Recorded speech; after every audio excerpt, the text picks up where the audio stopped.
যুবক রুটি বানায় আর পরে আস্তাগফিরুল্লাহ, রুটির দলা বানায় পরে আস্তাগফিরুল্লাহ, খামির বানায় আর পরে আস্তাগফিরুল্লাহ, রুটি নিয়ে উনুনের ভিতরে চুলার ভিতরে সেকা দেয় আর পরে আস্তাগফিরুল্লাহ, দোকানদারের কাছে কেউ আসলেই সে রুটি দেয় আর পরে আস্তাগফিরুল্লাহ, ক্রেতার কাছ থেকে টাকা নিয়ে ক্যাশ বক্সে রাখে আর কি পড়ে, আবার রুটি বানানো শুরু করে আর কি পড়ে, খালি এইটাই পড়তেছে। ইমাম আহমদ ইবনে হাম্বল তো অবাক, কিরে এটা আবার কেমন যুবক, খালি আস্তাগফিরুল্লাহ।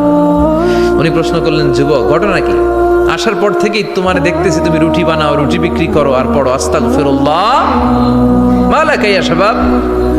যুবক বলে, আস্তাগফিরুল্লাহ আমার সবচেয়ে বেশি পছন্দের আমল, আমি সব সময় আঠার মতো ইস্তেগফারের সাথে লেগে থাকি আর সব সময় পড়তে থাকি আস্তাগফিরুল্লাহ, আর এর বদৌলতে আল্লাহ আমারে মুস্তাজাবুদ দাওয়া বানিয়ে দিয়েছে। আহমদ ইবনে হাম্বল তো অবাক, আনতা মুস্তাজাবুদ দাওয়া, তুমি মুস্তাজাবুদ দাওয়া, রুটিওয়ালা।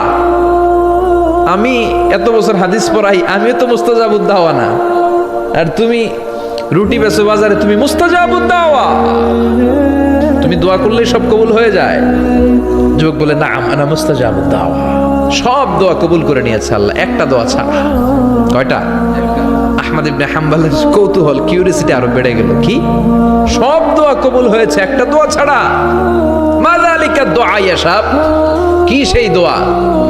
যুবক এবার বলতে শুরু করলো, আমার জীবনে যে দোয়াটা আল্লাহ কবুল করে নাই সেটা হচ্ছে আমি আল্লাহর কাছে অনেক চেয়েছি, অনেক দোয়া করেছে যে আল্লাহ, শুনেছি এই জামানার সবচেয়ে বড় মুহাদ্দিস, তার নাম নাকি ইমাম আহমদ ইবনে হাম্বল।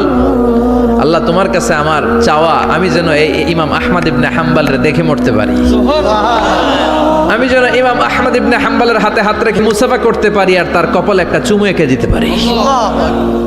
আহমদ ইবনে হাম্বল আবেগপ্রবণ হয়ে গেলেন, চোখের পানি ছেড়ে দিলেন, বললেন, যুবক তোমার এই দোয়াটাও কবুল হয়ে গিয়েছে।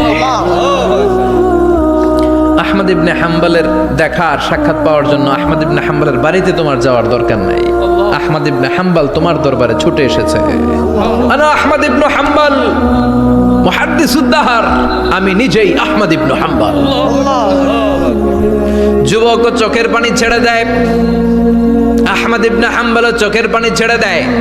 যুবক চিৎকার মেরে ইমাম আহমদ ইবনে হাম্বলকে জড়িয়ে ধরে, হাতে হাত রেখে মুসাফা করে, কপালের মধ্যে চুমু খায় আর আল্লাহর শুকরিয়া করে বলে, ও ইমাম, আসলে এই দোয়াটাও আল্লাহ আজকে কবুল করে নিল।